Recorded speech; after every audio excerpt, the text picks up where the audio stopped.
The day I met a monster.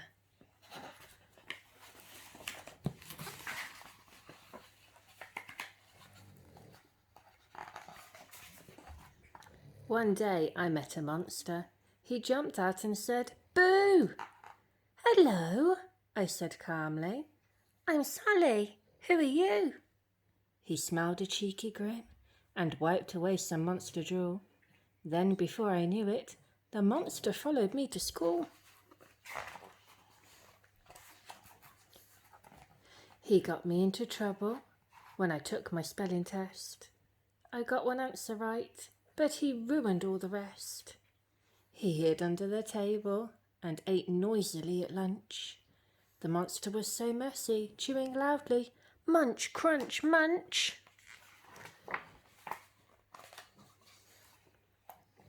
By the afternoon, I had really had enough. He made my teachers angry by going through her stuff. When it was time for ballet, I was sure that he would quit. But whoever knew that monsters could do a perfect split? "Help!" I cried to Lily when I was at her house to play. "The monster I met this morning won't seem to go away." The monster jumped onto the table when it was time for tea. I couldn't help but yell out at him, "Please stop following me!" It was all getting too much. The monster was everywhere. I was close to screaming and then tearing out my hair. That night, as I sat in bed, I knew I needed to have a plan. I have to get rid of the monster, I thought, any way I can. I introduced him to my brother. They'd be best friends for sure. But when the monster broke his toys, he wouldn't play with him anymore. I thought I'd try the dog instead, as they both slobber and smell. But the monster gobbled up his dinner, so Smudge grew tired of him as well. After those disasters, he did more than follow me round. The monster stamped his feet and dragged his knuckles on the ground. He threw smelly stuff everywhere. He dug holes in the road. One day he got so angry, I thought he might explode.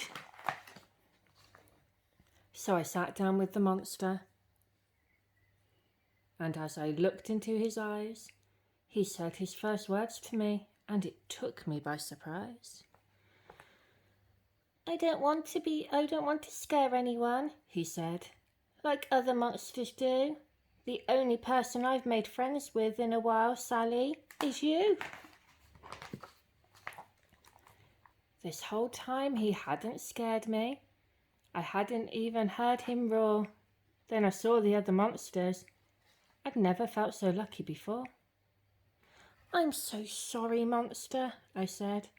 "I didn't understand."